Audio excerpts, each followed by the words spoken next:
Bonjour à tous et bienvenue sur Coffee Coding dans cette nouvelle vidéo. Donc aujourd'hui il fait très froid, hein. Je crois qu'ici à Toulouse on est sous les 0 degrés ce soir. Et donc du coup je ne pourrais pas mieux vous proposer que de vous protéger.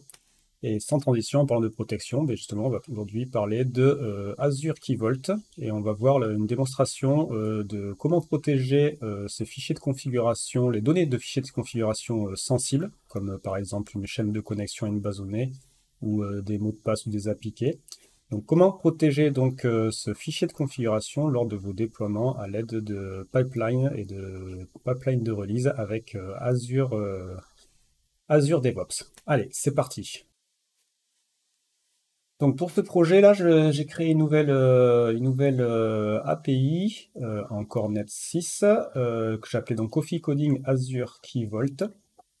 Et donc c'est le template par défaut que nous est proposé par Visual Studio. Donc ce qu'on va faire tout de suite, c'est juste faire un petit peu de ménage en supprimant les choses dont on n'a pas besoin. Donc je supprime la classe Wizard Forecast et son contrôleur. Et je vais donc créer un nouveau contrôleur de type API. Je prends le template vide. Et donc je vais appeler ce contrôleur mySecretController. Voilà, donc nous ce qu'on va faire pour la démonstration, on va juste créer un endpoint qui va nous renvoyer un élément du fichier de configuration, et c'est cet élément de fichier de configuration que l'on va vouloir mettre dans le Key Vault pour le protéger en fait, et qu'il ne soit pas directement écrit en dur dans notre fichier de setting. Donc en termes de développement, je suis un des développeurs, je suis en train de faire ma configuration, donc du coup je vais écrire dans ce fichier des pp-settings une nouvelle variable. Ça pourrait être donc des chaînes de connexion à la base de données, ça pourrait être des adresses email, des mots de passe pour se connecter à certains autres endpoints ou autres. Donc là, nous, on va juste s'occuper de créer un exemple de variable, dont je vais l'appeler mySecretValue. Voilà. Et donc, c'est elle qui va contenir les données sensibles. Donc, en tant que développeur, moi, je vais lui mettre une valeur. C'est cette valeur que je vais afficher dans mon contrôleur. Mais lors de la release de pipeline, on va vouloir changer cette valeur par une valeur qui sera contenue dans un Azure Key Vault. Donc, je vais mettre ici chute un secret. Donc voilà. Donc du coup, je me retourne sur mon contrôleur. Et ce qu'on va faire dans notre constructeur, on va donc injecter la configuration pour pouvoir l'utiliser et la renvoyer avec notre endpoint que l'on va créer.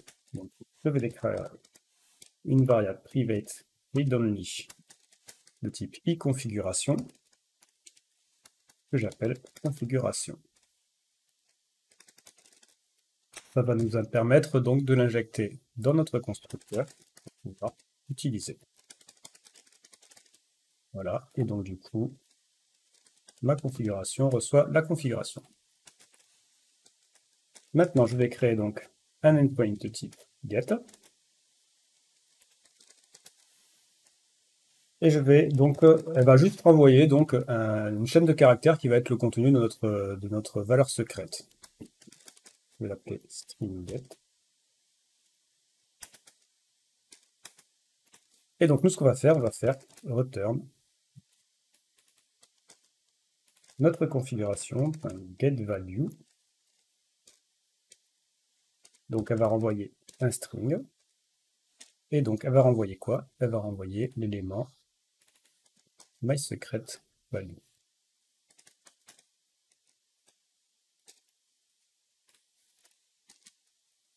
Voilà. Donc on va exécuter notre projet. Bon, ouais, hein, c'est très simple. Mais l'objectif, c'est pas de faire un contrôleur compliqué, c'est plutôt de voir justement la partie Azure Key Vault. Donc voilà, donc je retrouve donc mon API ici. Et donc si je fais un essai que j'exécute, voilà, ça me renvoie chute, c'est un secret. Parfait, donc partie projet codé, je suis prêt. Maintenant, on va donc s'occuper d'aller mettre ça donc sur notre partie DevOps pour pouvoir donc initialiser la pipeline et faire le déploiement vers notre ressource web app.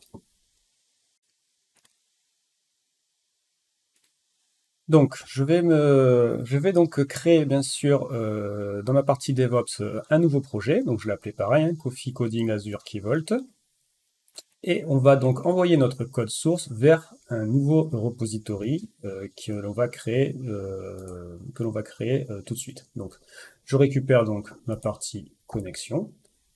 Et dans Visual Studio, ce qu'on va faire, on va rajouter une source de contrôle au Git. Et moi, je vais prendre donc quelque chose qui existe, donc un existing remote, et je vais copier tout simplement mon repo sur lequel je veux envoyer mon projet.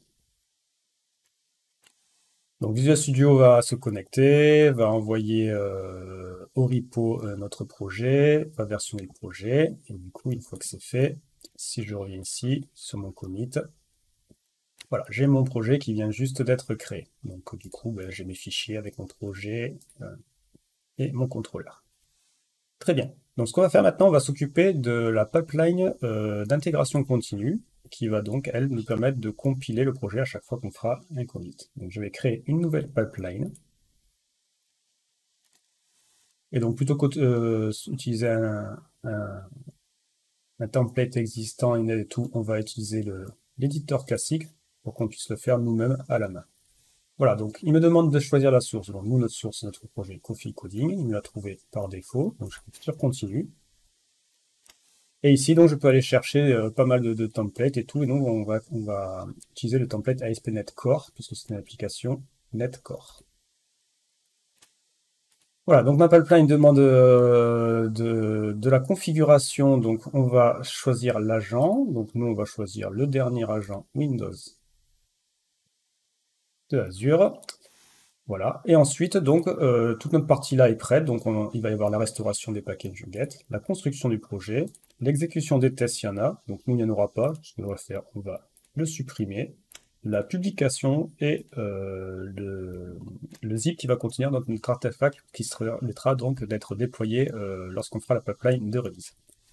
Donc, voilà, on n'a rien à toucher. Par défaut, tout est OK. Donc, ce qu'on va faire, on va sauvegarder et on va mettre donc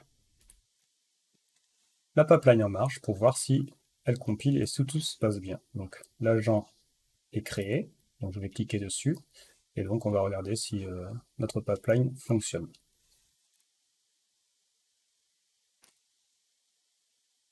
Donc là, suivant les machines et tout, ça peut prendre plus ou moins de temps, mais nous, ça devrait être assez vite car le projet est assez petit et il n'y a pas grand-chose. Donc voilà, donc là, il nous a checké la partie repo. Il est en train de faire la restauration des packages NuGet. C'est OK. Il lance le build.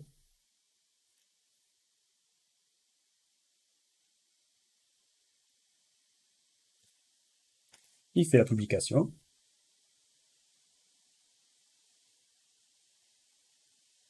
Et il nous génère donc l'artefact. Voilà. Donc la pipeline est OK. Donc si on va dessus, vous voyez qu'on a un artefact qui a été créé, donc qui est le contenu de notre projet que l'on a créé. Donc maintenant, on va s'occuper d'aller mettre en place la release. La release, donc, ça va être elle qui va permettre de prendre ce package zip et de l'envoyer vers une application web vers Azure. Donc avant de s'occuper de la release, on va juste créer la nouvelle application web qui va être le conteneur de notre zip pour pouvoir donc exploiter ça côté cloud. Donc je vais dans Azure, donc là je suis sur mon ressource groupe Coffee Coding, et ce qu'on va faire, on va créer donc une nouvelle web app dans le marketplace. Je tape web app, et donc je vais créer une nouvelle web app. Donc le nom, on va mettre Coffee Coding Secret, en espérant qu'il n'existe pas. Il n'existe pas. Donc on est dans une stack net 6. Et on va donc utiliser l'allocation West Europe. Voilà, et du coup, je vais mettre un plan gratuit. Et voilà, donc on pourrait passer en revue les autres onglets, mais en fait, nous, on va juste faire Review et Create, quand on n'a pas besoin du reste. Et si tout est OK, on va créer l'application web app. Donc notre application web app, ça va être elle qui va recevoir notre futur artefact que l'on a créé. Donc là aussi, ça va prendre un petit peu de temps. Donc là, il va créer l'application web. Il va aussi créer le service plan associé à cette application web. Donc voilà, donc là on voit qu'il a déjà créé le service plan ici. Et donc maintenant il est en train de créer l'application web.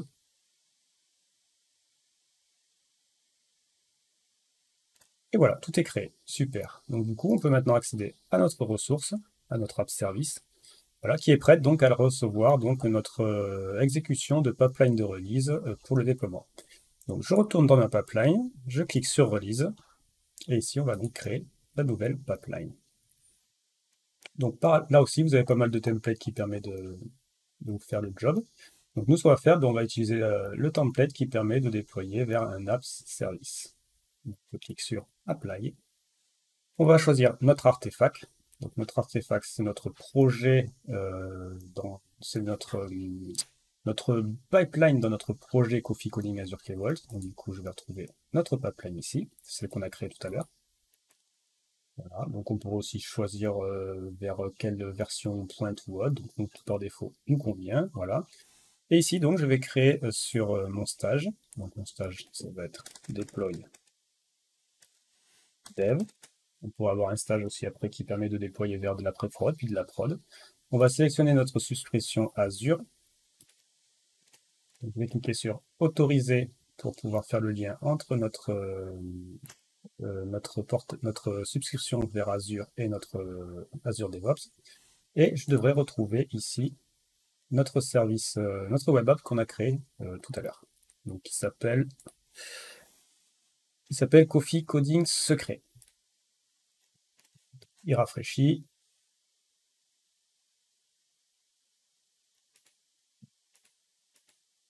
Voilà, donc Coffee Coding Secret est trouvé. Et donc là, on a le déploiement qui est fait, qui par défaut va très bien. Donc, je vais sauvegarder. Et on va donc vérifier que notre release, notre pipeline de release fonctionne. Donc je vais créer une nouvelle release. Je clique sur Create. Et on va aller voir dans la release donc si tout se passe bien.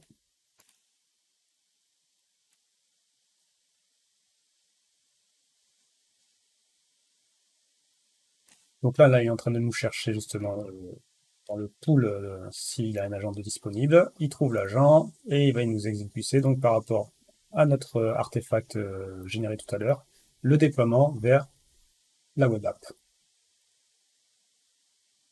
Donc il télécharge l'artefact et il s'occupe du déploiement.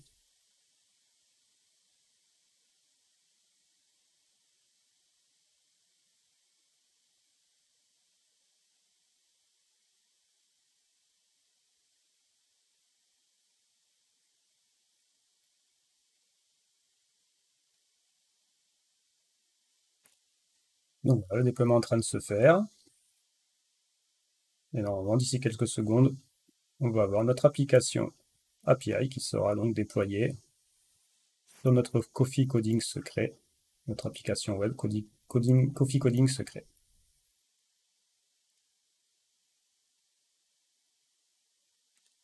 Donc pendant le temps qu'il est en train de tourner, nous on va aller juste récupérer donc notre contrôleur. Donc nous, notre contrôleur il pointera sur API / MySecret.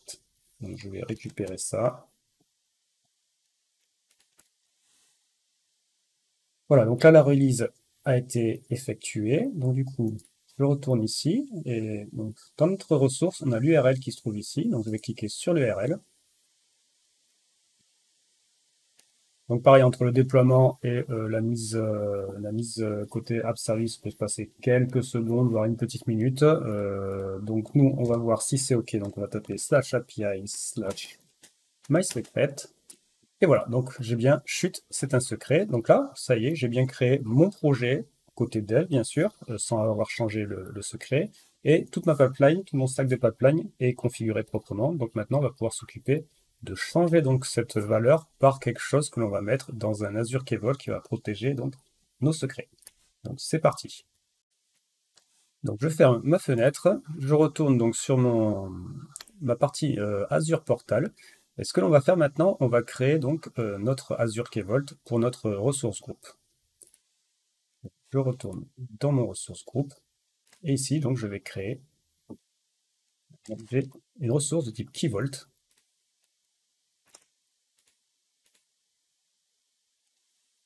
Et donc, on va lui entrer un nom. Donc, on va mettre Kofi Keyvault. On va flaguer toujours le West Europe. Et on va faire un review plus create. Et on crée donc une nouvelle ressource. Donc voilà, donc là il est en train de nous déployer notre nouvelle ressource de type Keyvault. C'est elle qui va contenir tous les éléments à mettre en protection, c'est-à-dire tous nos accès à nos API, à nos key API, à nos certificats de sécurité pour les sites HTTP, quand vous allez les passer en HTTPS, etc., etc. Donc voilà, donc notre Keyvault est prêt. Et donc ici, vous avez pas mal de configurations côté Keyvault, et vous avez surtout voilà, la possibilité de stocker des secrets, des certificats, des clés, etc., etc. Donc nous, ce qu'on va faire, donc, c'est juste aller initialiser un nouveau secret. Donc je clique sur secret, je clique sur generate, et donc le nom du secret, ça va être le nom que l'on a mis ici, dans notre fichier de configuration. Et donc, je vais donc remplacer moi la valeur qu'a mis le développeur par vraiment la vraie valeur qu'on voudrait mettre en dev ou en prod ou en pré-prod. Donc chaque valeur peut être différente. Pardon, je suis au niveau de la value.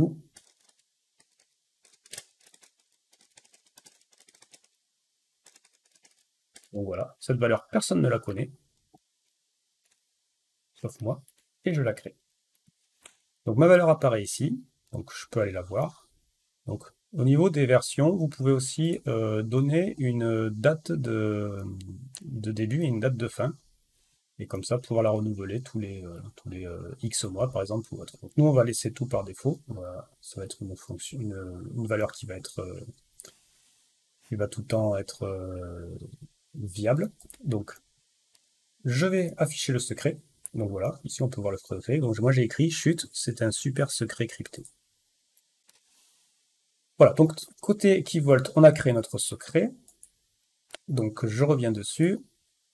Ce qu'on va faire maintenant, comme on va utiliser notre ressource Keyvault dans une pipeline Azure, il faut donner les droits à cette ressource. Vous avez plusieurs gestions de droits qui peuvent se faire. Vous avez les droits au niveau des access control de l'IAM. Donc vous pouvez le faire ici, donner des droits à certains utilisateurs et tout. Et vous avez aussi la notion de droit sur qui va utiliser cette ressource au niveau du DevOps et de l'Azure. Donc je clique sur Access Configuration.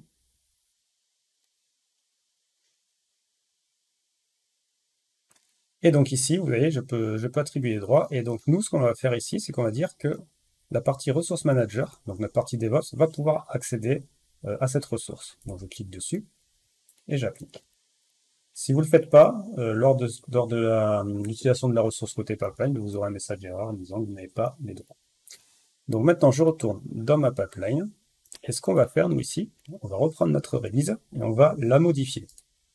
Donc je l'édite, j'ouvre la partie deploy. Et ce qu'on va faire, on va rajouter une tâche qui va dire, avant de déployer ta ressource, tu vas prendre le fichier de config, tu vas aller justement lister tous les éléments qui sont dans ton Azure Key Vault et tu vas les remplacer dans le fichier de JSON par la valeur du Key Vault et pas celle qui est écrite. C'est exactement ce qu'on veut faire. Donc du coup, je vais rajouter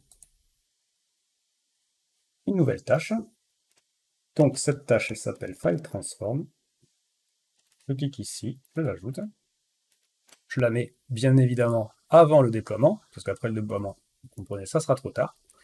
Et nous, cette tâche File Transform, qu'est-ce qu'elle va faire? Et bien en fait, elle va aller chercher soit des fichiers XML, soit des fichiers JSON. Donc nous, c'est du labsetting.json, donc je clique sélection de JSON. Et elle va aller chercher quoi? Elle va aller regarder dans tous les fichiers JSON. Donc je peux cibler tous les fichiers JSON ou certains fichiers JSON. Donc nous, on va laisser par défaut, on va dire tous les fichiers JSON. Elle va aller comparer les valeurs qu'elle a dans le Key Vault par les valeurs qu'il y a dans ce fichier setting et les remplacer. Donc avant d'aller plus loin, donc je vais sauvegarder ici. Je vais maintenant cliquer sur Librairie. Et ici, on va rajouter les nouvelles variables justement qui vont provenir du KeyVault. Donc je clique sur variable group et je vais dire ici, voilà, donc j'ai une possibilité de donner un nom.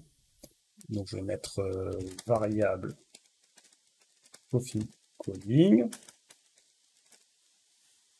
Je pourrais créer mes variables, moi je vais directement les lier à un Azure KeyVault. Donc je clique ici, et là encore, je vais donner ma subscription, et je vais aller chercher mon Coffee Coding KeyVault. Je clique sur Authorize, toujours pareil, faire le lien entre notre partie portail et DevOps. Et ici, je vais aller chercher toutes les variables qui sont dans mon KeyVault que je veux soumettre à remplacement. Bon, nous, on n'en a qu'une, donc elle apparaît, je clique dessus, et je fais OK, et voilà. Et je sauvegarde.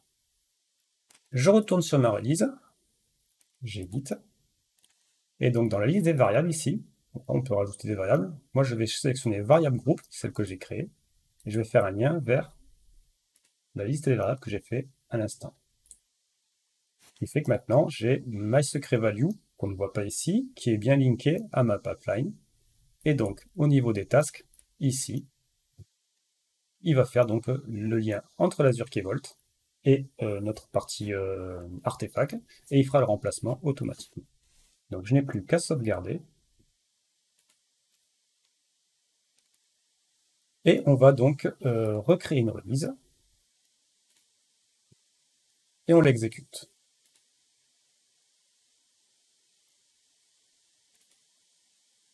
Donc là aussi, il recherche un agent, il va exécuter de nouveau le déploiement de l'application, sauf que cette fois-ci, il va y avoir une tâche intermédiaire qui va se glisser avant le déploiement, qui va être donc le changement de nos variables.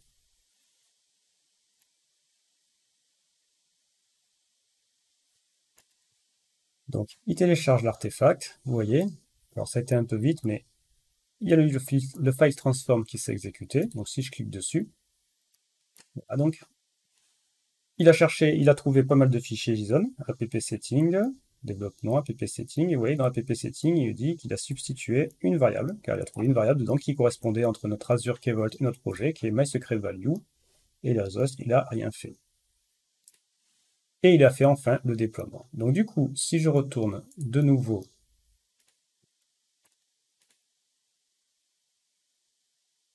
sur l'app service,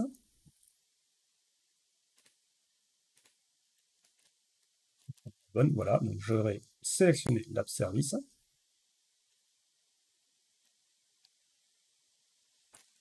Et donc si je relance l'API / mySecret, vous voyez qu'il a changé donc par la valeur qu'on a mis dans le KeyVault, puisque pour rappel, nous on avait mis chut, c'est un secret. Et là on a bien chut, c'est un super secret crypté. Donc voilà, donc dans cette vidéo, on a mis en place dans la pipeline un KeyVault qui nous permet de protéger nos ressources et nos secrets. Et cette KeyVault, donc, on l'a utilisé lors de la déploiement en release de l'application. Voilà, c'est tout pour cette vidéo. N'oubliez pas de vous abonner. N'hésitez pas à faire des commentaires sur le format de vidéo, sur ce que vous voudrez voir. Et moi, je vous dis à la prochaine.